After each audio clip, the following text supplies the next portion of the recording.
In the quiet comfort of my childhood home, where each creaking floorboard holds a memory, I stand frozen, grappling with the words that just shattered the stillness. Gregory, my husband of 8 years, his face an unreadable mask, drops the bombshell that upends everything. Lydia, it's decided. Alara is moving in and your mother needs to go to a nursing home. If you're not okay with that, we can always divorce, he states coldly. Behind him, Alara, his sister, smirks with a venomous glee that chills me to the bone. Their cruelty, stark and unapologetic, feels like a physical blow. I've always believed in the sanctity of family, in the bonds that were supposed to be unbreakable. But here I am, watching those bonds fray and snap before my very eyes. My mother, frail and vulnerable since Dad's passing, has become a mere inconvenience in their scheme. Divorce? The word tastes bitter as I spit it out, disbelief lacing my voice. You'd throw away our marriage all for her? Gregory shrugs, his indifference a sharp contrast to the tempest raging inside me. Lydia, it's simple. Alara needs a place to stay, and frankly, your mother is just taking up space. We need to think practically. Practically? The audacity of his words stings. This house, brimming with decades of love and laughter, reduced to mere square footage in his eyes. I glance at my mother, sitting in her favorite armchair, a look of utter defeat etched on her face. The image of her being sent away, discarded like an old piece of furniture, ignites a fire within me. Fine, I say, my voice steady despite the turmoil inside. If divorce is what you want, Gregory, then you'll have it. But know this, I will not let you toss my mother aside like she's nothing. Gregory's eyes widen in surprise. Clearly, he hadn't expected me to call his bluff. Alara's smirk falters, her confidence shaken. In that moment, a plan begins to form in my mind.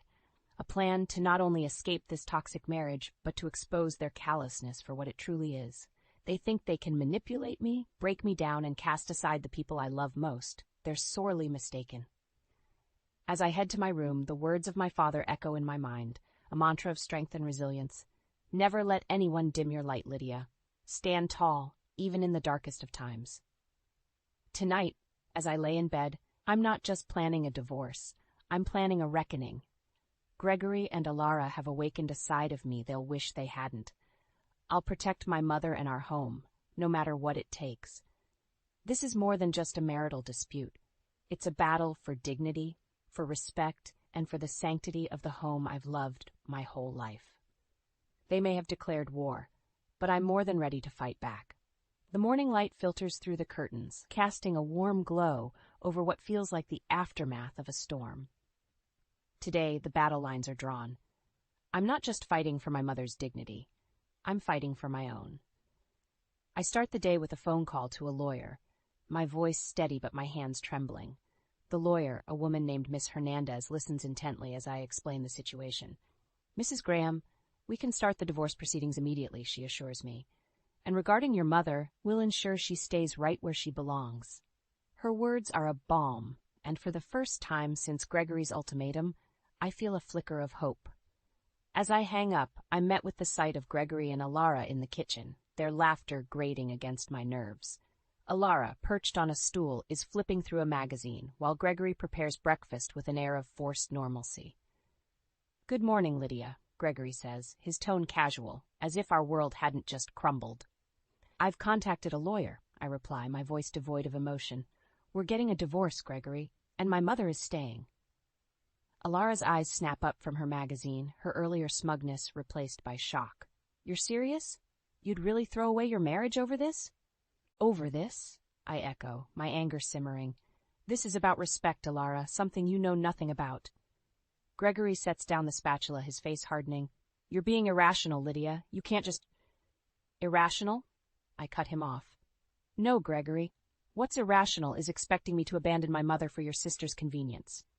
The tension in the room is palpable, a silent war raging with every word exchanged. My mother shuffles into the room, her presence a reminder of what's at stake. Lydia, is everything all right? She asks, her voice frail. Everything's going to be fine, Mom, I assure her, my resolve strengthening. Gregory and Alara exchange a look, a silent conversation that speaks volumes. They had underestimated me, and now they're scrambling. In the following days, the house becomes a battlefield of silent glares and unspoken words. Alara's presence, once just an annoyance, now feels like a constant provocation. Every smug smile, every dismissive gesture fuels my determination. The day I receive the divorce papers, my hands shake as I sign them. There's no joy in this victory, only a deep sense of loss for what could have been. But as I watch Gregory's face fall when I hand them to him, I feel a surge of empowerment. "This is what you wanted, isn't it?" I say, my voice steady. "Freedom from us, from responsibility. Well, you've got it." Gregory's response is a mumbled excuse, a feeble attempt to justify his actions. But I'm done listening. I'm done being the one who bends. As I retreat to my room, the reality of what I've set in motion hits me. There's no turning back now, but in this moment of solitude, I don't feel fear or regret. I feel a fierce sense of pride. I am Lydia Graham, and I will not be broken. Not by Gregory, not by Alara, and certainly not by the cruel hand fate has dealt me. This is just the beginning. The real battle is yet to come, and I am ready for it. The days following the initiation of the divorce proceedings feel like navigating a minefield in what used to be my sanctuary. Gregory's aloofness and Alara's scornful glances are constant reminders of the battle I'm embroiled in. But I refuse to be intimidated in my own home. A week later, I'm sitting across from Miss Hernandez in her office, the divorce papers spread out like a map of a battlefield. "The good news," she begins, her eyes scanning the documents, "is that you have a strong case for keeping the house, especially given your mother's condition." I nod, a mixture of relief and sorrow washing over me. This house, once a symbol of familial warmth, has become the core of my struggle. "But," Miss Hernandez continues, "there's something unusual. It seems Gregory has significant debts, ones he's kept hidden." "Debts?" The word hits me like a wave. Gregory's secretive phone calls and sudden expenses now make a chilling sense. The realization that he's not only betrayed my trust but also endangered our financial security is a bitter pill to swallow. "Can he claim the house because of these debts?" I ask, my voice barely above a whisper. "It's unlikely, given the circumstances. But we need to be prepared," she replies, her tone firm yet reassuring. Armed with this new information, I return home, my mind racing. The sight of Alara lounging in the living room, her feet disrespectfully propped up on the coffee table, ignites my anger. "Enjoying yourself?" I ask, unable to mask my contempt. Alara looks up, her eyes cold. "Oh, I'm just getting comfortable. After all, it's going to be my home soon." Her smugness is like a slap in the face, but I stand my ground. "Actually, Alara, you might want to start looking for another place. The house isn't going to be part of the divorce settlement." Her smirk fades, replaced by a flicker of panic. "What do you mean?" Gregory said. "What Gregory said and what's legal are two different things," I cut her off. "And while we're at it, let's discuss your brother's hidden debts." Alara's face strains of color. "Debts? What are you talking about?" "Oh, don't play dumb, Alara. It's unbecoming," I retort. "Gregory's financial troubles are going to complicate things for both of you."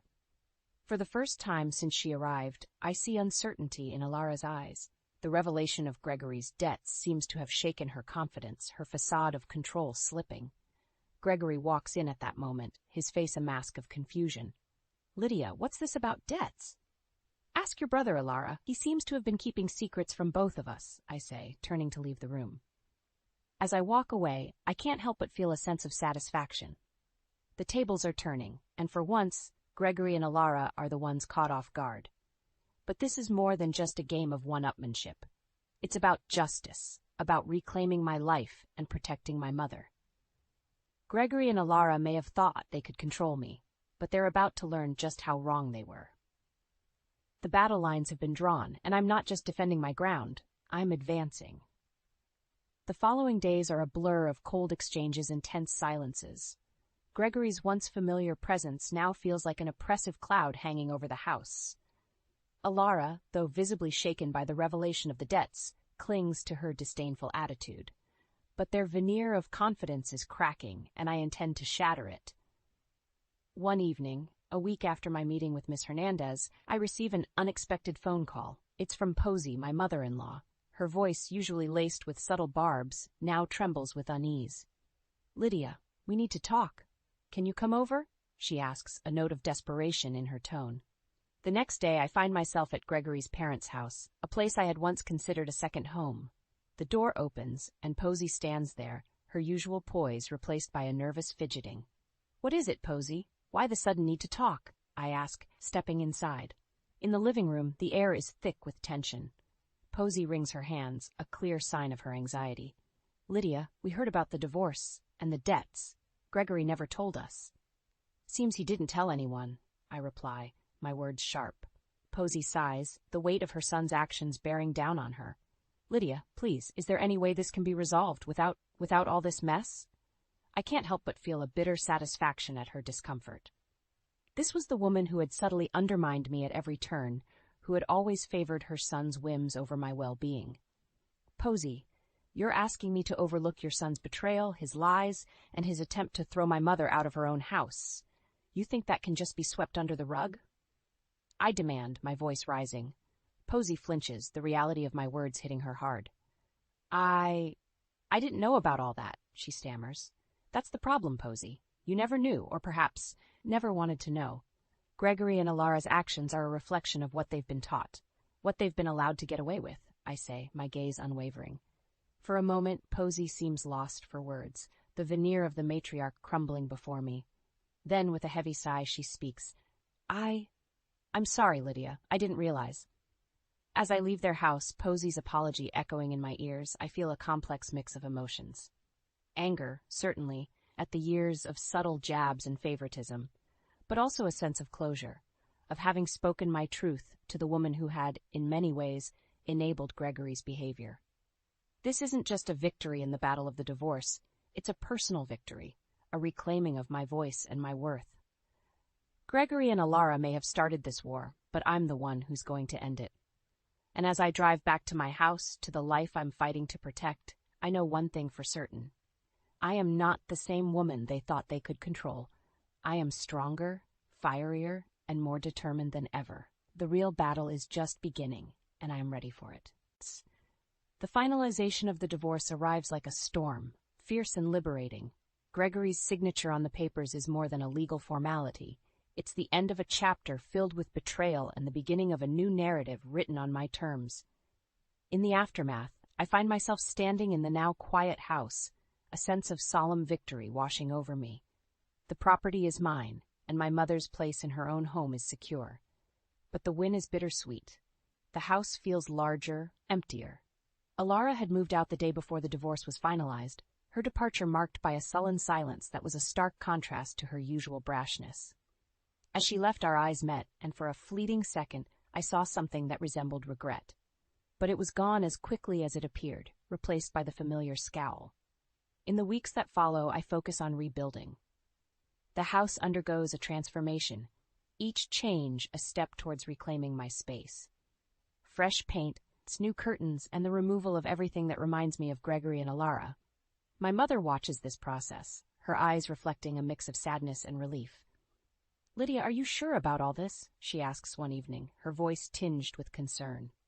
"I've never been more sure, Mom," I reply, placing a comforting hand on her shoulder. "This is our home, and it's time we made new memories here." But the past isn't ready to let go just yet. One evening, a knock on the door disrupts the newfound peace. Standing on the doorstep is Oswald, Gregory's father. His eyes are weary, his posture resigned. "Lydia, I need to talk to you," he says, his voice heavy. I lead him into the living room, offering a seat but not warmth. Oswald looks around, a sad smile playing on his lips. "This house, it's changed," he observes. "It needed to," I respond, my tone neutral. Oswald nods, understanding the unspoken words. "Lydia, I'm here to apologize. For Gregory, for Alara, and for how we treated you and your mother." His apology, sincere as it may be, doesn't erase the pain. But it's a start, a small step towards healing. Oswald talks about Gregory, about his failures and mistakes, painting a picture of a man lost in his own shortcomings. "I don't expect forgiveness, Lydia. I just wanted you to know that we see the pain we caused." Oswald says he stands to leave. His departure leaves me with a sense of closure, albeit a complicated one. The battle may be over, but the scars remain. Yet in their own way, they're a testament to my strength, to the journey I've undertaken. As I sit there, in the quiet aftermath of Oswald's visit, I realize that this battle has been about more than just a divorce or a house. It's been about finding my voice, about standing up for myself and my mother. And in doing so, I've discovered a resilience I never knew I had. The future is uncertain, but it's mine to shape. And whatever it holds, I know I'll face it with the same strength that brought me through this storm. Life after the divorce settles into a new rhythm, a dance of healing and rediscovery. The house, now infused with a sense of liberation, becomes a haven for my mother and me. But just when I start to believe that the storm has passed, the winds of the past swirl back into my life. It happens on a quiet Tuesday evening. My phone rings, and Gregory's name flashes on the screen, a ghost from a chapter I had closed. I answer, curiosity piqued and defenses up. "Lydia, I need to talk to you." Gregory's voice comes through, hesitant and strained. "Why, Gregory? What's left to say?" I ask, my tone guarded. "It's about everything. I've made mistakes, Lydia, big ones. I realize that now," he says, a note of desperation creeping into his voice. His words, meant to convey remorse, only stir a well of bitterness within me. "Mistakes? You call uprooting our lives and siding with Alara against your own wife and her mother just mistakes?" Gregory pauses, and when he speaks again, his voice is laced with something akin to regret. "I was wrong, Lydia, about Alara, about how I treated you and your mother. I see that now." The confession, though unexpected, doesn't soften the sharp edges of my memories. Realizations don't erase actions, Gregory. You chose your path. There's a shuffling sound, and I picture Gregory pacing, a habit of his when cornered. I know, but Lydia, I miss you. I miss us." The admission hangs in the air, a plea wrapped in nostalgia. But the man I loved, the man I thought I knew, vanished long ago, replaced by a stranger. "Miss us? Gregory, there is no us anymore. You made sure of that." My voice steady. Gregory's voice breaks slightly. "Can we meet? Just once to talk. Please, Lydia." The request, a blend of hope and despair, makes me pause. Part of me yearns for closure, for a final goodbye to the man I once shared my life with. But another part, the part hardened by betrayal, knows better. "No, Gregory, there's nothing left to discuss. We've said all there is to say," I say, the finality in my voice sealing the conversation. As I end the call, a sense of empowerment washes over me. The Gregory who stood on my doorstep all those months ago, demanding changes I couldn't accept, is no more.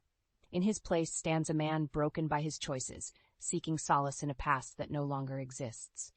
That night, as I sit with my mother, sharing stories and laughter, I realize the full extent of my journey. From a woman caught in the tides of others' decisions to one who commands her own destiny. The road ahead is mine to travel, with its twists and turns, its shadows and lights. But one thing is clear. I am no longer the woman who once sought validation in the eyes of a man who could not see her worth. I am Lydia, whole and unbroken, master of my story. In the weeks that follow my last conversation with Gregory, life takes on a peaceful rhythm. My mother and I find joy in the small things, gardening, cooking, and long walks in the neighborhood. The house, once a battleground, is now a sanctuary of tranquility. But just as I begin to bask in the calm, an unexpected encounter jolts me back to reality. It's a sunny Saturday morning, and I'm at the local market when I spot Alara. She's at a fruit stand, her once haughty demeanor replaced by a look of wariness. Our eyes meet, and for a moment time stands still. I approach her, curiosity getting the better of me. "Alara, it's been a while." She turns, her face a mask of surprise and discomfort. "Lydia, yeah, it has." Her voice lacks its usual edge, her posture deflated.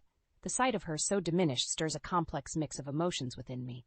"I heard about the debts, the troubles you and Gregory are facing," I say, keeping my tone neutral. Alara lets out a sigh, the fight seemingly drained from her. "Yeah, things didn't quite go as planned. Gregory's struggling, and I guess I didn't help matters." Her admission, a rare glimpse of vulnerability, takes me aback. "I suppose we all have our lessons to learn," I reply. Alara nods, a flicker of something like remorse crossing her face.